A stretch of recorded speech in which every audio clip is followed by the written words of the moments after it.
Cuando usted se pone a pensar en ese título, ¿qué le viene a la mente? O sea, ¿qué le viene a la mente sentado en el lugar equivocado? Sentado a la par de ella está equivocado, se equivocó de lugar. ¿Ve? ¿Se da cuenta? Yo le... ¿Cómo hay que orar? Dice Cheini. Bueno, la palabra de Dios nos enseña a nosotros, de parte de nuestro Señor Jesucristo, justamente este tema: saber sentarse en el lugar correcto. Y vamos a hablar de una parábola que se llama la parábola de los convidados. Eso está en Lucas capítulo 14, iniciando del verso 7. Y después vamos a ver otras parábolas, donde el Señor nos va a enseñar a nosotros a aprender a sentarnos en el lugar correcto. Si bien es cierto que se usa una analogía física, vamos a hablar de un asunto también del espíritu, que es como debemos nosotros aprender. Así que mis hermanos y mis hermanas, vamos a orar y le vamos a pedir al Señor que nos guíe, que nos bendiga con su palabra en esta noche. Padre, en el nombre de Jesús, te damos gracias por la oportunidad que tenemos de reunirnos. Te damos gracias, Señor, por tu palabra, Señor. Te damos gracias porque a través de los siglos, Señor, esta palabra bendita ha venido y ha sido consuelo, guía, ha sido esperanza para los corazones de tu iglesia. Y hoy te rogamos, Señor, que lo sea para nosotros también, como iglesia que somos, Señor. Ayúdanos a atesorarla, a llevarla a nuestra casa, Señor, a cambiar, Señor, a estar atentos al Espíritu Santo y a la forma en que nos llama al arrepentimiento, a la forma en que nos llama a corregir. Te rogamos, Señor, que podamos ser personas, Señor, con corazones sensibles a tu voz, Señor. En el nombre de Jesús te damos gracias y te rogamos por los hermanos que están enfermos y enfermas en casa y que nos están viendo también desde casa. En el nombre de Jesús. Amén. Dice la parábola de los convidados, así es como se llama esta parábola, empezando en el verso 7 del capítulo 14 del libro de Lucas. Vamos a ir leyendo, como siempre lo hemos aprendido, palabra por palabra, verso por verso, para poder meternos de lleno dentro del texto. Hoy, como no hubo reflexión, entonces me siento como más libre para hablar, ¿verdad? Cuando hay reflexión, entonces tengo que pensar en el tiempo de término, pero ahorita me siento más libre para eso. Eso nos permite a nosotros también disfrutar un poco más del texto. Dice el verso 7, observando. Como les digo, vamos a empezar analizando cada una de las palabras poco a poco, observando. ¿Qué significa? Que el Señor está en un lugar, es invitado a ese lugar, y cuando Él es invitado, Él antes de hablar, antes de decir, hace una observación de los hechos, de los acontecimientos, de las circunstancias de ese día donde Él está. ¿Por qué es importante esto, mis hermanos? Porque nosotros tenemos la tendencia siempre a hablar, a juzgar, a señalar sin observar. O sea, somos más dados a expresar, somos más dados a opinar, incluso a aconsejar, cuando no se nos ha pedido ni la opinión ni el consejo. Ninguna de las dos cosas. Entonces venimos y hablamos, como diríamos, más de la cuenta. Y hablamos mal. ¿Y por qué hablamos mal? Porque no observamos, no escuchamos. El Señor, antes de hablar, antes de hacer algo, Él hace la observación. Observa cómo escogían los primeros asientos a la mesa y refirió a los convidados una palabra diciéndoles. Ahorita vamos a ver quiénes son los convidados y qué es lo que se está dando en términos de la vida de nuestro Señor Jesucristo en ese momento. Pero Él inicia en una parábola a la cual se le conoce como la parábola del hidropónico. Ahorita lo vamos a mencionar. Jesús sana un hidropónico en ese día.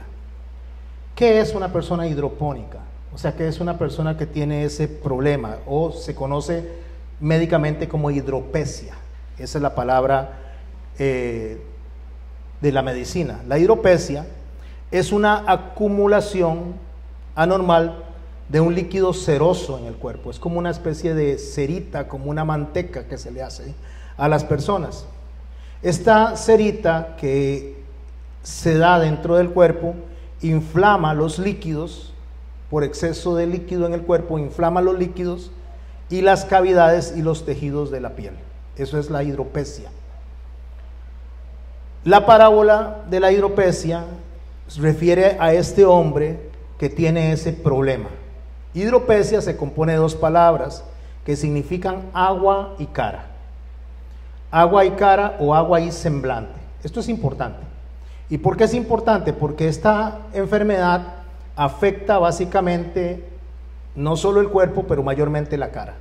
Se hincha la cara, se pone como una especie de grasita, como una manteca en la cara, y es algo imposible de no notar, especialmente en una reunión. Si alguien entra aquí, o nosotros mismos entramos, y tenemos la cara hinchada, llena de cera, con pequeños hematomas, está en nuestra cara. O sea, no hay forma de que evitemos no verlo. Lo vamos a ver inmediatamente, se va a notar. No sé si les ha pasado a ustedes que están conversando con alguien que tal vez se le ha hecho aquí en la frente una espinilla, un barrito, le dicen en otras partes, y usted trata de ver para todo lado, pero los ojos le jalan a la frente, ¿verdad? No hay forma de ver para otro lado, usted trata de hacer así y otra vez hacia la frente. ¿Por qué hace eso? Porque nuestra cara es justamente la carta de presentación. Nosotros llegamos y lo primero que vemos, todo el mundo, es nuestra cara. Por eso las mujeres se afanan tanto en cuidar su cutis, en cuidar su cara, en verse bonitas, atractivas. Porque ellas saben que lo primero que van a ver es la cara. Bueno, en este momento, cuando el Señor viene y les habla a ellos en el verso 7, que dice que estaba observando cómo escogían los primeros asientos, los convidados, para entender quiénes son los convidados, necesitamos devolvernos al verso 1 de esa misma parábola o de ese mismo capítulo. ¿Qué era lo que estaba pasando? Dice en el verso 1 de Lucas capítulo 14, aconteció un día de reposo. Interesante, ¿verdad? Que todos los problemas, la mayoría de los ataques que se hacían al Señor eran el día de reposo. El Señor tenía muchos detractores, muchos que iban en contra de Él, por diferentes motivos, pero si hay algo que el Señor recibió ataques sistemáticos y prácticamente todo el tiempo que Él salía era por lo que hacía en el día de reposo.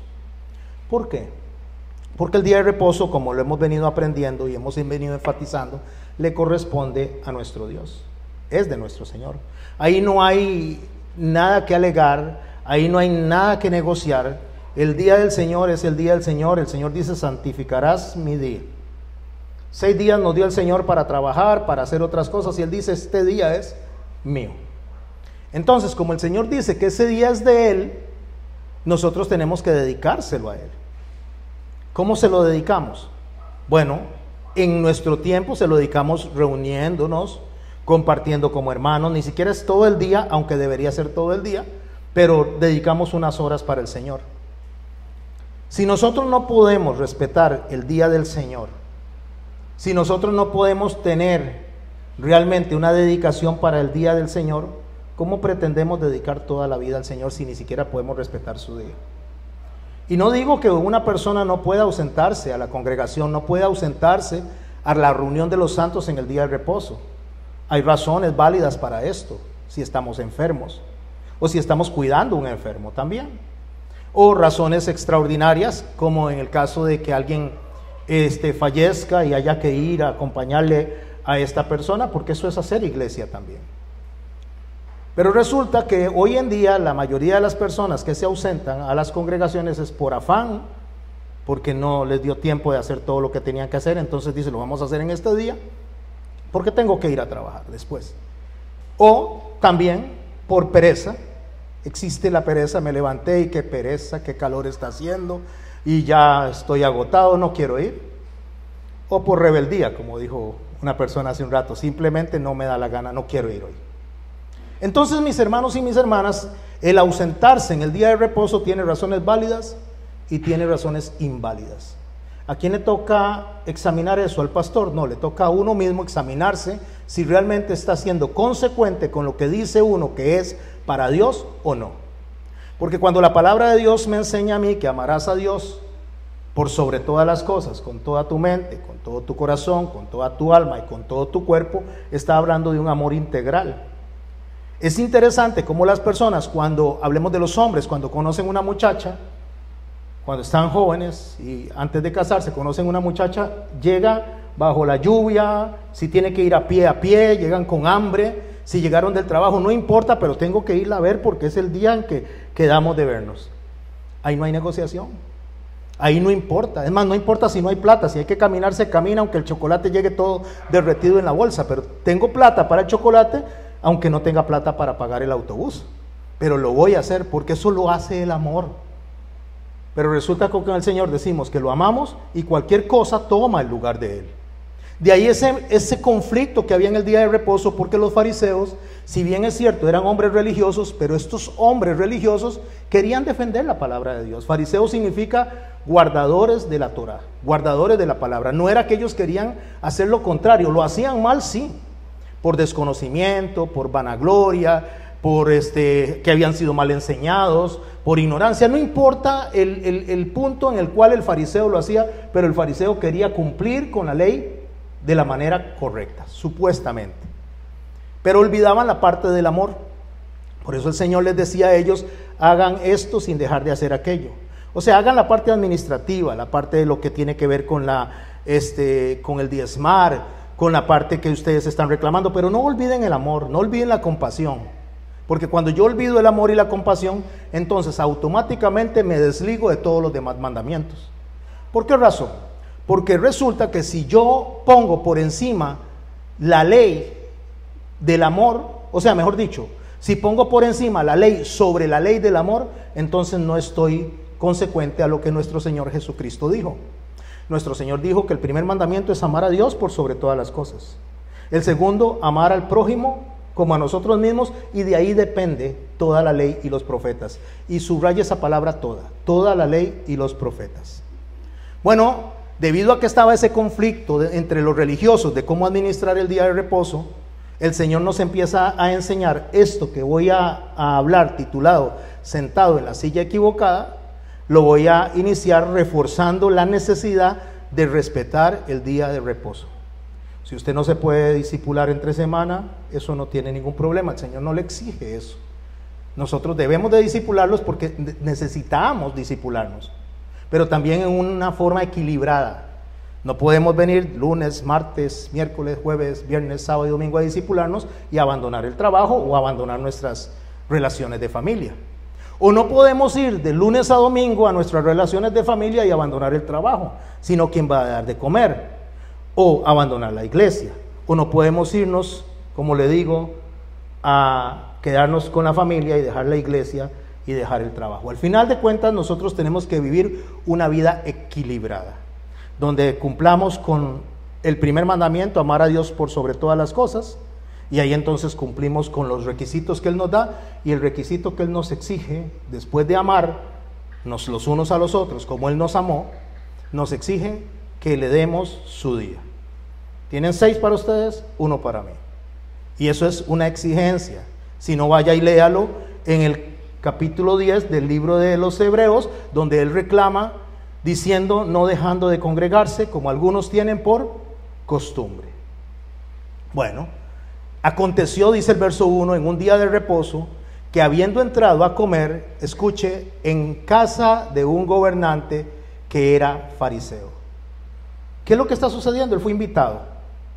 El que lo invitó, que por favor no pierdan ese detalle, el que lo invitó era un fariseo, un gobernante. O sea, una persona de alta gama en la religión farisaica, y le enseña de primero a la iglesia, a través del texto de Lucas, le enseña que fue invitado el Señor Jesucristo a esa casa. Entonces dice que estos, refiriéndose a las personas que estaban ahí, a los religiosos, a los fariseos, le acechaban. Y he aquí estaba delante de él un hombre hidrópico. Entonces, el verso 3, entonces Jesús habló a los intérpretes de la ley y a los fariseos diciendo, ¿quiénes estaban ahí en la casa del fariseo? Habían intérpretes de la ley y habían fariseos, estaban reunidos ahí. Y pregunta el Señor Jesús, ¿es lícito sanar en el día de reposo? Empecemos a ver cómo el Señor primero observa todo lo que está pasando y el Señor empieza a desarrollar una conversación acerca de lo que Él va a hacer, una trampa que le habían tendido. Porque ahí no solo invitaron a las personas religiosas, a los cercanos al fariseo, sino que invitaron a este hombre, que si nosotros analizamos la reunión, nada tenía que estar haciendo ahí, pero ahí estaba, porque era un hombre no aceptado culturalmente, era un hombre que estaba enfermo, no era una reunión en un hospital, no era una reunión de sanación, era una reunión en la casa del fariseo, una cena que se estaba dando. Entonces Jesús les pregunta, ¿eso es lícito? Dice, sanar en el día de reposo. El verso 4 dice, mas ellos callaron. ¿Quiénes son ellos? Los fariseos y los intérpretes de la ley. Y él, hablando de Jesús, tomándole, le sanó y le despidió. Y dirigiéndose a ellos dijo, ¿quién de vosotros, si un asno o un buey cae en algún pozo, no lo sacará inmediatamente, aunque sea día de reposo? ¿Qué es lo que el Señor está diciendo? Ustedes se preocupan mucho por las cosas materiales que tienen. Entre las cosas materiales que tienen está el asno y está el buey, porque eran animales de carga, animales de trabajo. Eso no se está diciendo del asno y el buey ahí como algo que se le ocurrió al Señor, voy a decir algo. No, está mencionando animales de trabajo, un asno y un buey. Entonces está mencionando animales que les sirve a ellos incluso para hacer cualquier cosa durante el día de reposo. El animal en el día de reposo está enfermo o está mal y ellos lo van a asistir. Entonces la pregunta que él hace es esa: ¿quién de vosotros, si un asno o un buey cae en algún pozo, no lo sacará inmediatamente? O sea, lo va a dejar morirse ahí porque es día de reposo. Pues no olvidemos que está sanando a este hombre hidrópico. Y no le podían replicar estas cosas. ¿Por qué no le podían replicar? O sea, no le pueden reclamar, no le pueden decir usted está equivocado, porque son intérpretes de la ley. Saben que el Señor Jesucristo está utilizando la ley de manera perfecta. Cuando fueres convidado por alguno a bodas, ya empieza a hablarle al resto de las personas. Cuando fueres convidado por alguno a bodas, no te sientes en el primer lugar. ¿Cómo se llama la clase de hoy? Sentados en el lugar equivocado. El Señor empieza a decirnos a nosotros que cuando somos llevados, o ellos en este caso, pero nos lleva hasta nosotros por alcance, cuando somos invitados a alguna boda, no se siente en el primer lugar. No sea que otro más distinguido que tú esté convidado por él. ¿Por quién? Por la persona que le está invitando a esa boda. Pero lógico que no tenemos que olvidar quién invitó a las personas a ese lugar, a esa cena, a ese convite. El fariseo está invitando. Entonces el Señor está presentando una parábola donde le está hablando a la gente y donde le está hablando a este fariseo. No sea que alguien más distinguido que tú esté convidado por él, y viniendo el que te convidó a ti y a él, está refiriéndose a los intérpretes de la ley y al hombre hidropónico. O sea, está refiriéndose a este hombre hidrópico que está ahí sentado, y están invitados también los intérpretes de la ley y nuestro Señor Jesucristo. ¿Dónde creen ustedes que podría haber estado este hombre hidrópico? Probablemente en los últimos asientos, en una esquina. No creo que en los primeros asientos, porque no era una persona importante para estos intérpretes de la ley. No era una persona importante para que estuviese ahí. Estaba ahí porque lo llevaron con una razón: de ponerle una trampa al Señor Jesucristo en día de reposo. Claro, ellos sabían que el Señor se iba a conmover, que el Señor iba a sentir compasión por este hombre. Ellos ya habían visto cómo el Señor actuaba delante de la desgracia de las demás personas. Entonces dice, aquí lo que tenemos que ponerle es adelante la desgracia y él va a caer. Dice el Señor, da lugar a este. ¿A quién?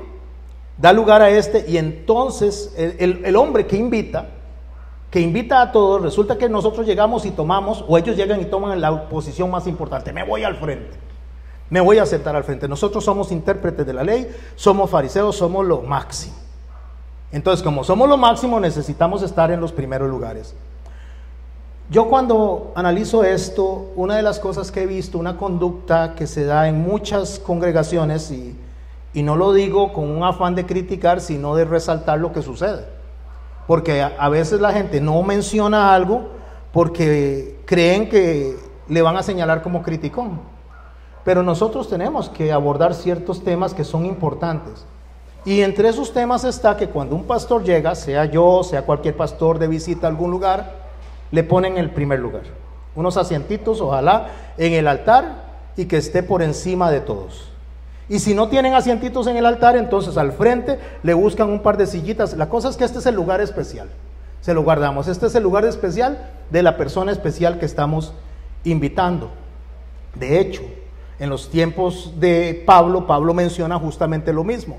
Habían sillas que prácticamente tenían el nombre de las personas importantes que iban a llegar a la sinagoga y se iban a sentar ahí. Ya lo tenían el lugar apartado. Entonces él está diciendo que cuando se ha invitado a las bodas, no se siente usted en esos primeros lugares. Porque si usted se sienta en los primeros lugares, cuando venga la persona que le toca ese lugar, lo van a quitar de ahí. Lo van a quitar y lo van a mandar para atrás. Entonces dice, no sea que el que te convidó a ti y a él, da el lugar a este y entonces comiences con vergüenza a ocupar el último lugar. No se siente al frente, siéntese atrás. Si usted es una persona importante para el que lo está invitando, lo va a traer de atrás hacia adelante. Venga, siéntese acá. Venga, Eric, no se quede allá, siéntese aquí a la par mía. Venga, Randall, no se quede ahí, siéntese aquí a la par mía. Eso es lo que hace la persona cuando llega la persona que considera que debe de recibir distinción delante de los demás. No es distinción delante de él. La persona que está invitando sabe quién es importante para él. Es distinción delante de los demás. Entonces, no vaya a ser que cuando fueres convidado lo vayan a pasar a usted de adelante para atrás. Vaya para atrás. A ver, René, siéntese allá atrás donde está Eric y usted véngase para acá. Eric para acá, para adelante. Bueno, René no está al frente, pero lo que quiero hacer es un ejemplo. O sea, vamos a intercambiar lugares. ¿Y por qué vamos a intercambiar lugares? Porque aquella persona que está allá atrás me es, para mí, importante. Dice el Señor, cuando habla de esto, está refiriéndose básicamente a un acto de humildad, a un corazón humilde, para que cuando venga el que te convidó te diga, escuche, cuando venga el que te convidó, ¿quién convidó ahí en esa parábola del convite? Según lo que dice el texto, ¿quién convidó ahí? Si ustedes analizan el texto, como lo voy diciendo, ¿quién convidó? El fariseo, el gobernante. Pareciera. Y digo pareciera, porque es lo que la mayoría de las personas entiende. Pero cuando usted encuentra y entiende de soberanía de Dios y sabe que todo lo que sucede, absolutamente todo está bajo el control de Dios, y que a los que aman a Dios todas las cosas les ayudan a bien, a los que conforme a su propósito son llamados, nos damos cuenta de que todo lo que pasa Dios lo orquesta para el beneficio de su propósito. Entonces dice, mas cuando este hombre dice, te diga o le llame amigo, dice, sube más arriba. Me encanta esa palabra, amigo. Amigo, llega el que lo convidó a todos y le dice, amigo, Eric, amigo, véngase para acá, véngase para aquí, a la par. Vamos a poner una sillita aquí, a la par, donde estoy yo. Amigo, sube aquí arriba. Entonces tendrás gloria delante de los que se sientan contigo a la mesa. ¿Qué es lo que está diciendo?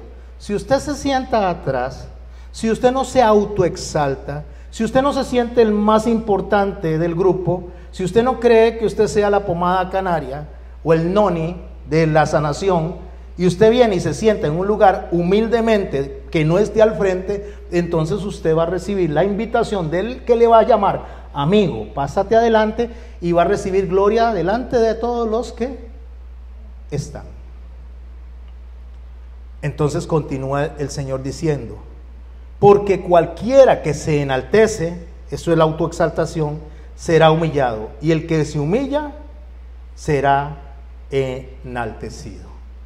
Dijo también, verso 12, dijo también al que le había convidado. Haga la pausa y ahora piense, habló de manera general. Ahora, ¿a quién se está dirigiendo? Al fariseo. Dijo al que le había convidado. ¿Quién lo convidó a él? El fariseo, aparentemente. Pero escuche lo que dice. Dijo también al que había convidado: cuando hagas comida o cena, no llames a tus amigos, ni a tus hermanos, ni a tus parientes, ni a vecinos ricos, no sea que ellos a su vez te vuelvan a convidar y seas recompensado. ¿Quiénes están ahí? Más fariseos, intérpretes de la ley. A todos esos los hizo pasar, y muy probablemente por el desarrollo del texto, el hombre hidrópico está al final de todos estos.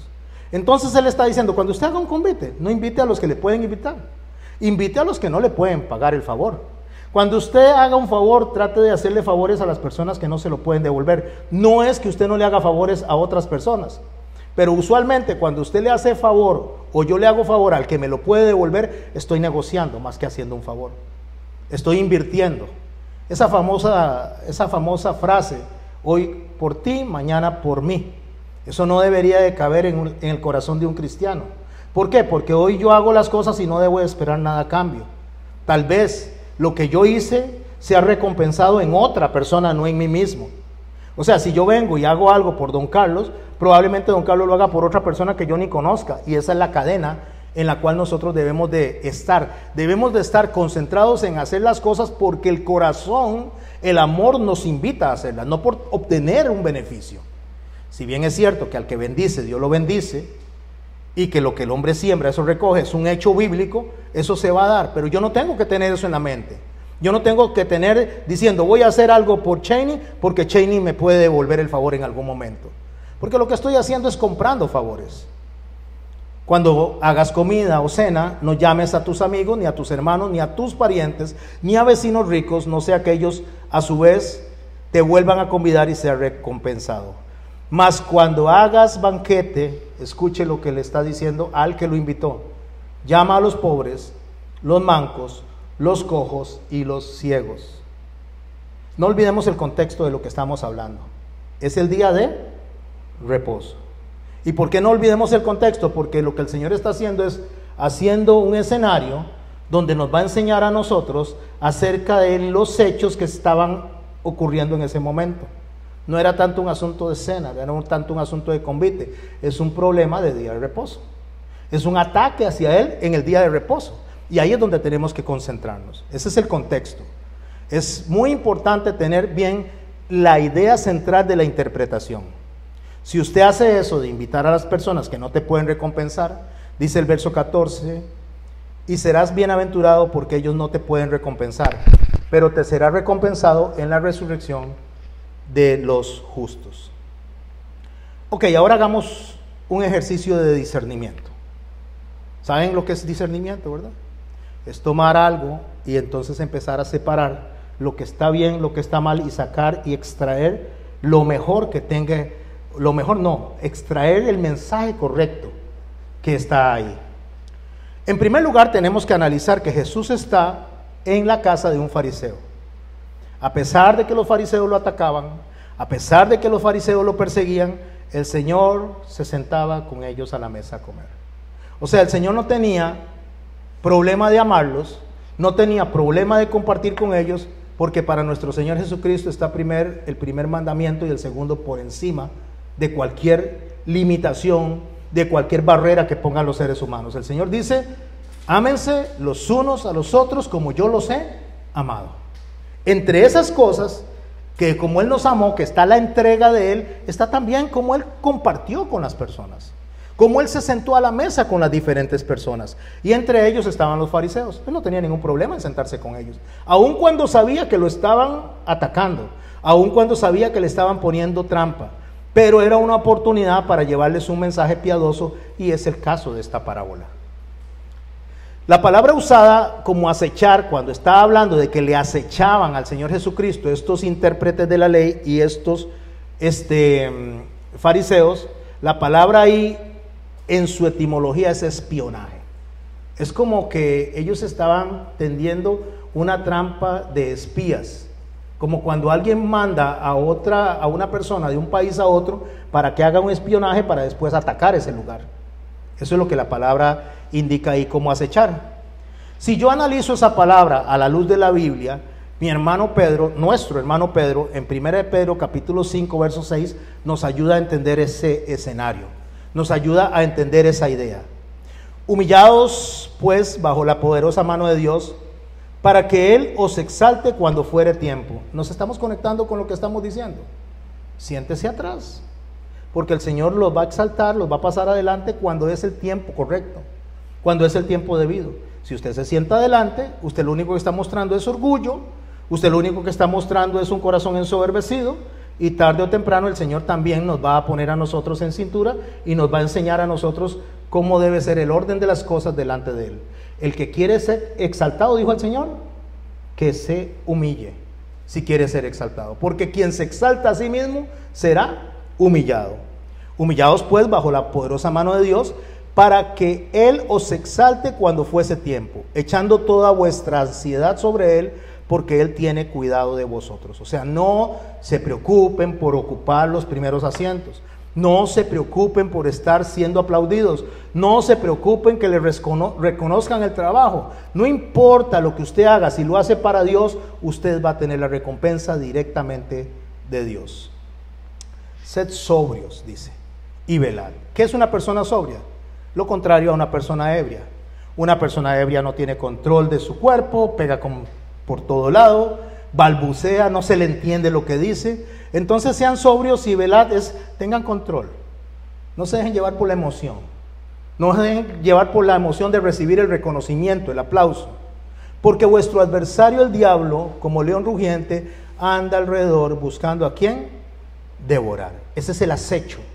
El diablo está buscando a quién acechar para hacerlo pasar por vergüenza, para hacerlo pasar por un mal rato. Al cual resistid firmes en la fe, sabiendo, conocimiento, que los mismos padecimientos se cumplen en vuestros hermanos en todo el mundo. ¿Quién tiene problema de acecho de Satanás? Todos los hermanos alrededor del mundo. ¿Quién tiene problemas tal vez de que las emociones le ganen? Todos tenemos los mismos problemas. ¿Quiénes son las personas que se afanan? Todos. De hecho, Santiago dice que Elías, siendo un hombre como todos los demás, con las mismas pasiones, oró con fe y dejó de llover, y volvió a orar y comenzó a llover. Porque los apóstoles, los pastores, los profetas, los hermanos en la iglesia, todos tenemos los mismos problemas, las mismas acechanzas, todos tenemos que examinarnos a nosotros mismos, todos. No hay nadie que se salga de eso, y el que cree que está firme, mire que no caiga. En 2 de Corintios, en el capítulo 3, a partir del verso 2, Pablo explica que nosotros somos cartas abiertas para ser leídas por todas las personas. ¿Qué está hablando? Que somos cartas no escritas con tinta, sino con el Espíritu Santo, el poder del Espíritu Santo, no en papel, sino en nuestros corazones, con el único propósito de que seamos leídas. A ver si lo explico de esta manera. ¿Sabía usted que la única Biblia que mucha gente va a leer en su vida es la vida suya? O sea, hay mucha gente que no va a abrir la Biblia nunca y se van a morir sin haber abierto la Biblia nunca. Hay mucha gente que no se va a congregar nunca. Hay mucha gente que va a vivir la vida loca hasta el puro final, y lo único que están viendo de Dios es lo que usted esté haciendo. Esa es la lectura que están teniendo, cómo habla, cómo se conduce, cómo responde, cómo resuelve. Es eso lo que están viendo. Ah, este es cristiano y lo están viendo. Dice que es cristiano y lo que están leyendo. No van a congregarse, no van a buscar discipulados, no van a buscar nada. Lo que están viendo en su trabajo, estas personas, es cómo usted se conduce, si usted es puntual, si usted no roba, si usted viene y no utiliza durante su trabajo las redes sociales porque le están pagando por ese tiempo. Si usted de verdad va a cumplir con todo su trabajo al pie de la letra. No sé si me estoy explicando correctamente, pero lo que le estoy diciendo es que lo único que la gente ve del cristianismo, muchas personas, es lo que usted esté haciendo. Nada más, no hay otra cosa.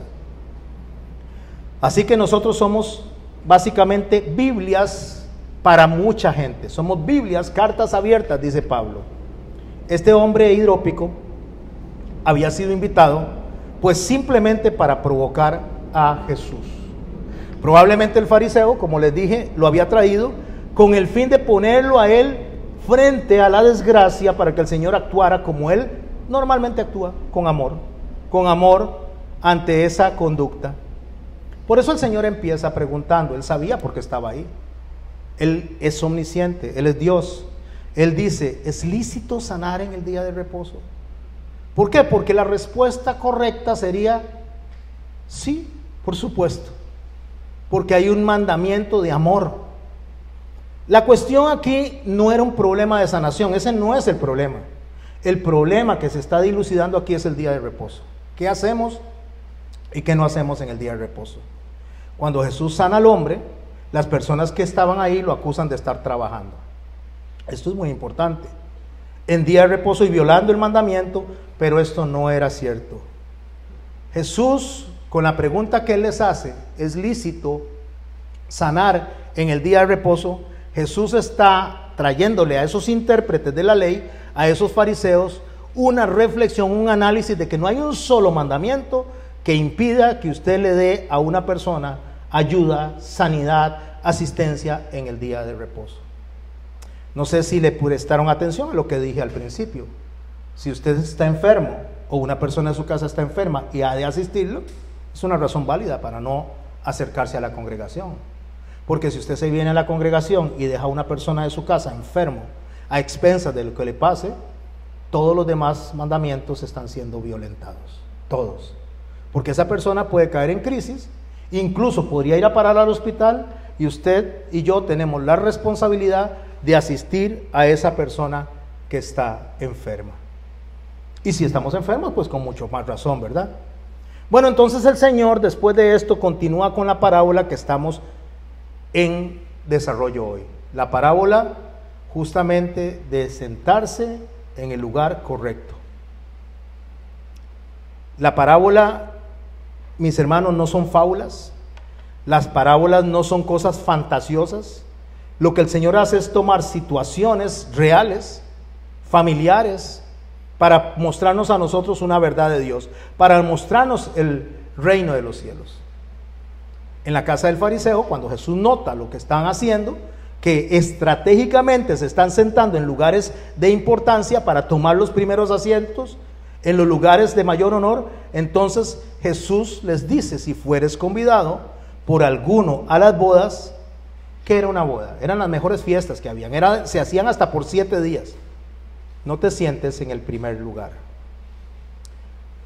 Voy a ver si puedo traer a nuestra mente una forma de conducta de sentarnos en el primer lugar sin que hablemos de un asiento, sin que hablemos de un lugar donde nosotros físicamente estemos, sino que sea en algo donde nosotros estamos de manera espiritual.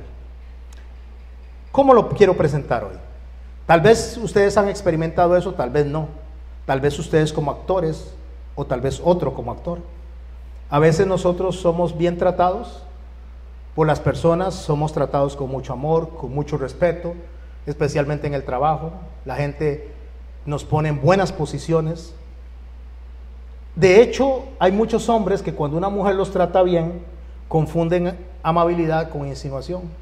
Entonces, porque una mujer es amable, porque una mujer le trae un vaso de agua, porque le dice que se siente acá o se siente allá en el trabajo, piensa que se le está insinuando, que ya quiere estar con él.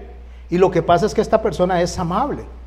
Entonces, cuando esta persona cree que esta mujer está enamorada de él, pasa por una gran vergüenza cuando pasa la línea, cuando pasa la raya de la autoexaltación, porque se cree, ay, yo la tengo, pero dominada, ¿verdad? La tengo de la nariz, se desmaya por mí. Pero resulta que esta persona lo que es amable. Bueno, otra forma de autoexaltación, y por eso les digo, no estoy hablando de sillas en particular, sino la forma en que nos presentamos delante de los demás, es cuando otras personas, o podríamos ser nosotros, sacamos las debilidades de los demás, las falencias de los demás, para exaltarnos nuestras virtudes. Y no es que no tengamos virtudes, pero que como tenemos virtudes, como hacemos las cosas bien, entonces queremos que aquel luzca mal para que nosotros luzcamos mejor. Eso es sentarse en los primeros asientos. Ejemplo, es que yo sí soy puntual. Si usted me contrata a mí para que haga ese trabajo, me va a tener aquí puntualmente, porque aquellos no, aquellos sí son impuntuales, yo los conozco. Entonces no se está ganando el trabajo con su mérito, sino que está tratando de ganarse el trabajo con la deficiencia del que está al frente. Se está queriendo sentar en la silla del frente. Que limpia la oficina, la limpia malísimo. Yo sí la limpio bien. Yo soy impecable con lo que estoy haciendo. Entonces otra vez la lengua, el hablar más de la cuenta, está funcionando, tratando de desacreditar al otro para quedar yo delante de la persona que está contratando bien. Mire mis cortinas, vean las que compré. Bueno, aquí no hay cortinas, pero mire mis cortinas, qué bonitas. Es que estas sí son bonitas las cortinas, pero las que compra mi vecino, qué cortinas más re feas. ¿Ve? Porque yo sí sé escoger. Yo prácticamente no soy decorador de interiores porque no me interesa, pero sí me ganaría un dineral haciendo eso, porque soy lo mejor de lo mejor. No hemos entendido, mis hermanos, que las cosas que nosotros hacemos, compramos, es una cuestión de gustos.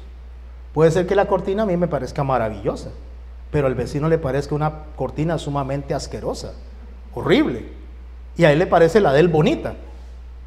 Es un asunto de apreciación, es un asunto de opinión. Jesús por eso nos recuerda a nosotros que debemos de cuidarnos de la autoexaltación. Nosotros no tenemos por qué decir yo sí hago esto bien, yo sí lo hago mejor, yo soy el que mejor cocina, yo soy el que mejor hace aquí, yo soy el que mejor hace allá, yo y yo. Puede centrar eso en una sola palabra: egocentrismo.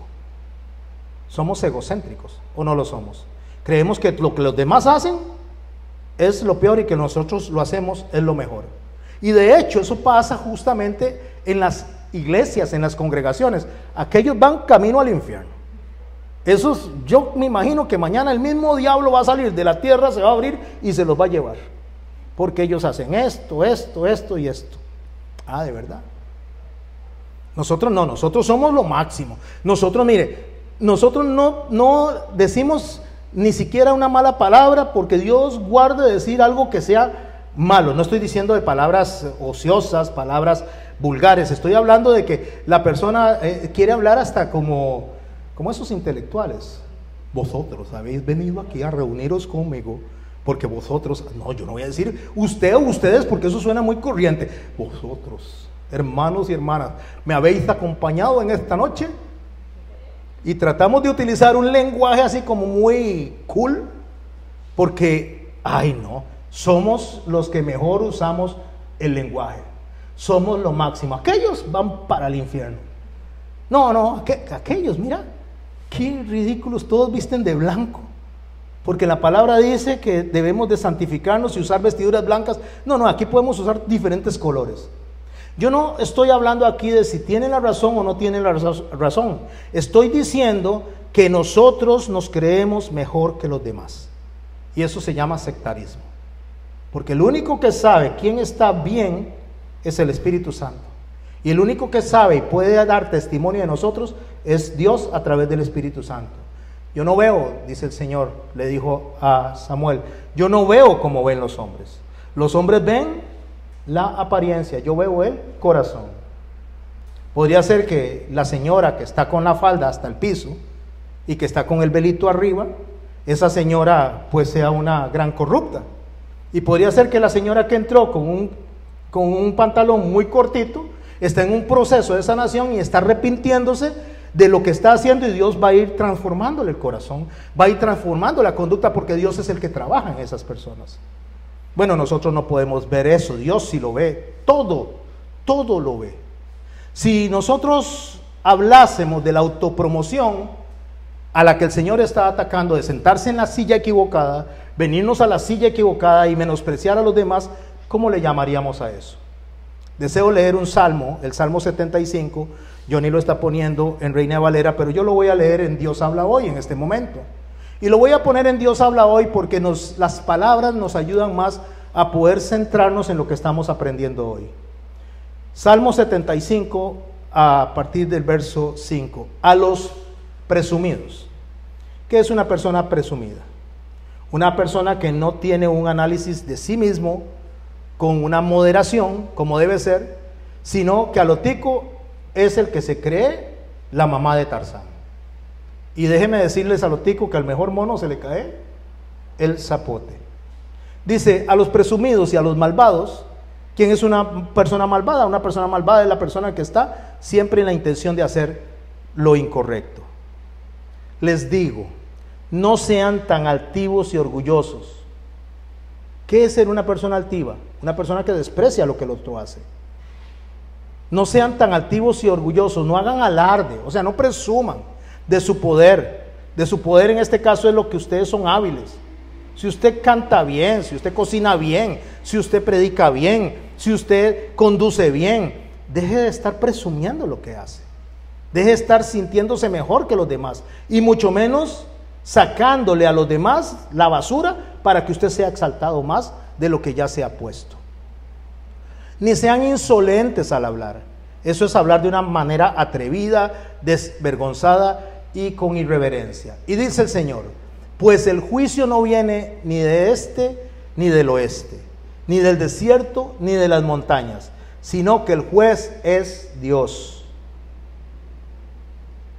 A unos humilla y a otros levanta. Al final de cuentas, mis hermanos, estamos tan ocupados en recibir la exaltación que nos autoexaltamos y resulta que el único que dice la posición real que tenemos delante de Él es Dios. Él dice si estás bien o si estás mal, si te acepto o no te acepto. Dice el texto, continúa el salmista, el Señor tiene en la mano la copa de su ira, con vino mezclado y fermentado. Cuando Él derrame el vino, todos los malvados de la tierra lo beberán hasta la última gota. Es interesante que el Señor menciona la fermentación del vino y menciona también el vino mezclado. Me refiero al salmista. Cuando usted habla de fermentación del vino, es cuando el mosto se convierte en alcohol. Entonces agarra, digamos, el dióxido de carbono bajo las acciones de las moléculas sobre la levadura. Esto produce que el vino se fermente y proporcione ese contenido alcohólico que a la persona le gusta cuando toma vino. Mezclar el vino, que no es lo mismo que solo hacer el vino, es tomar varios vinos ya fermentados y unirlos. Hacer de varios vinos una sola copa de vino. Tomaron varios vinos, se escogen bien y se combinan para tener un resultado final.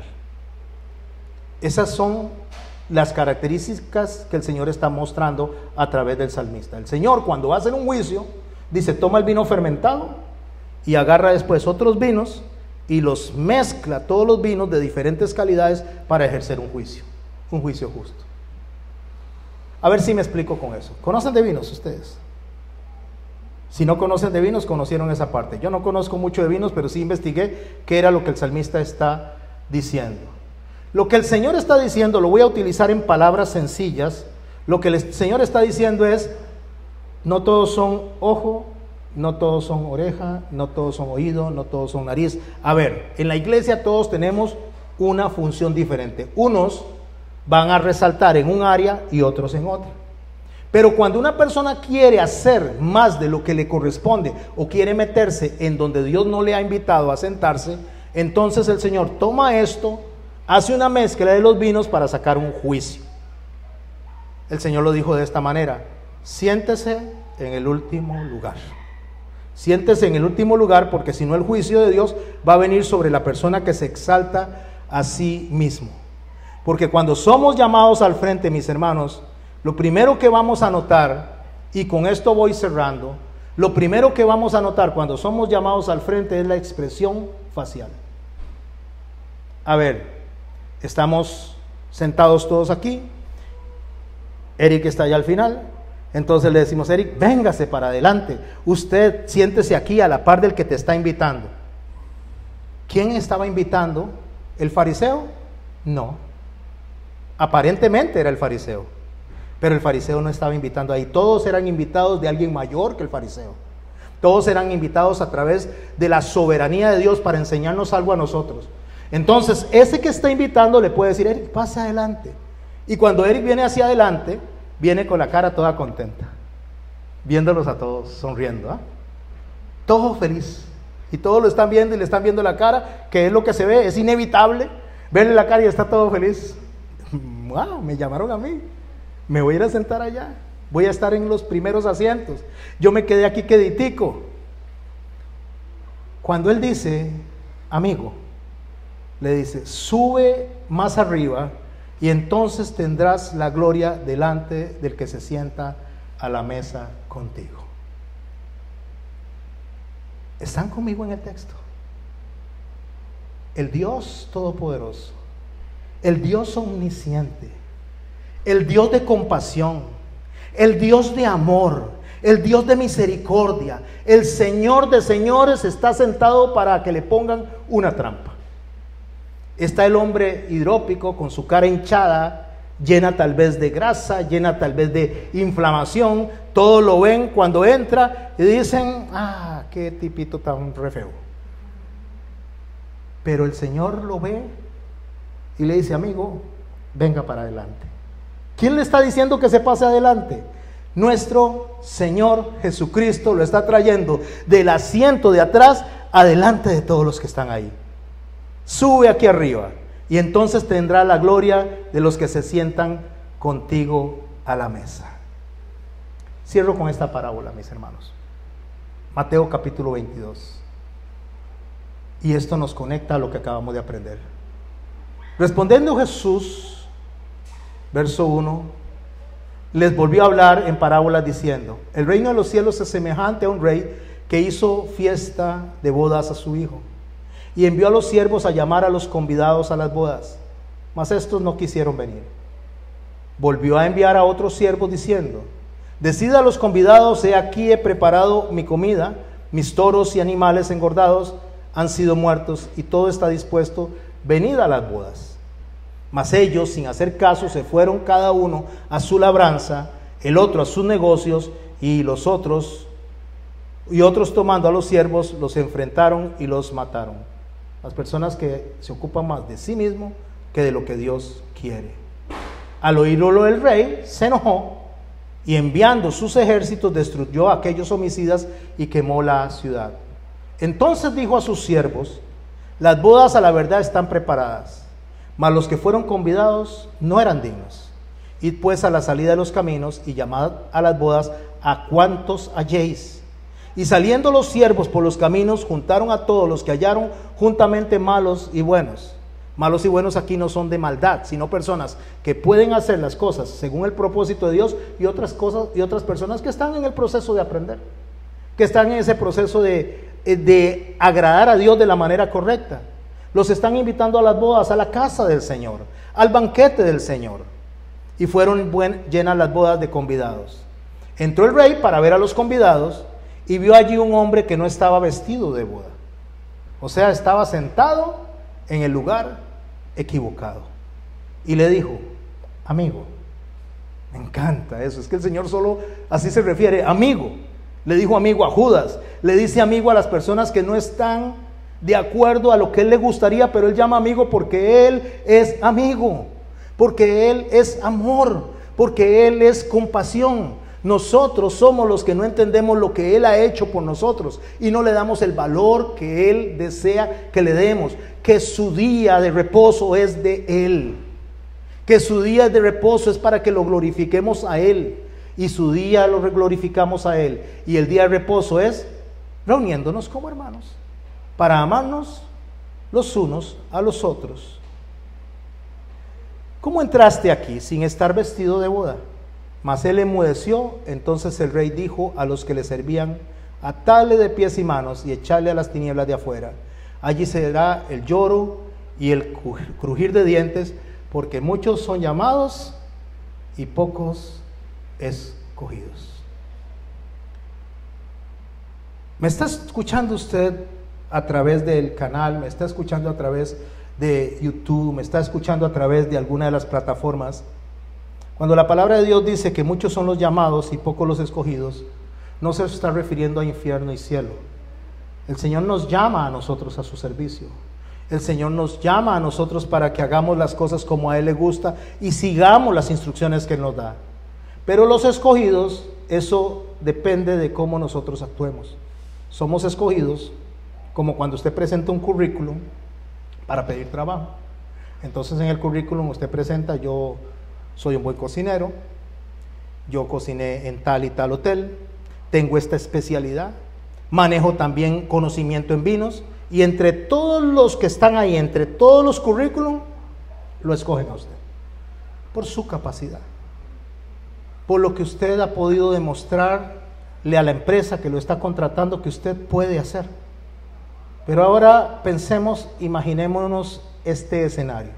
Abren su currículum: yo soy un buen cocinero, yo la verdad es que tengo una especialidad en ciertas comidas, conozco también de vinos, no como el montón de tontos e ineptos que usted tiene en los otros currículums. Escójame a mí, porque yo sí soy el que usted necesita. Si escoge a los otros, usted está perdiendo una buena ficha. ¿Cómo cree que va a suceder con este currículum? Lo van a agarrar y lo van a tirar a la basura, donde están las tinieblas, donde es el lloro y el crujir de dientes. Y eso se refiere a que Dios, al que se exalta a sí mismo, lo va a humillar, lo va a pasar por una vergüenza. Pero el que se humilla delante de Dios, el Señor lo va a exaltar y le va a decir: amigo, véngase al frente. El Señor Jesucristo está ante todos esos detractores de Él, está delante de esos fariseos, intérpretes de la ley, y le dijo a este hombre: venga hacia adelante, y lo sanó. Al hidrópico, ¿qué afecta mayormente la hidropesia? La cara. Le sanó la cara y el hombre salió.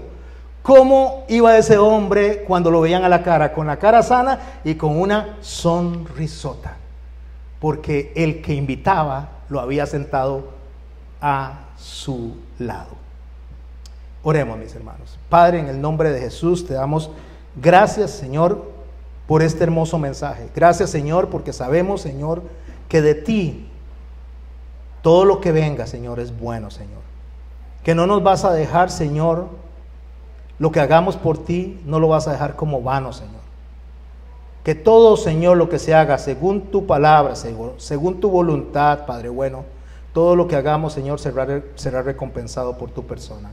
Gracias, Señor, por vernos con ojos de amor, por traernos un mensaje de amor y por llamar la atención, Señor. Ayúdanos a ser humildes de corazón, Señor. Ayúdanos a ganarnos el favor con trabajo, con integridad, siendo genuinos, siendo honrados, siendo humildes. No, Señor, acusando, señalando y tratando de hacer sentir mal a los demás.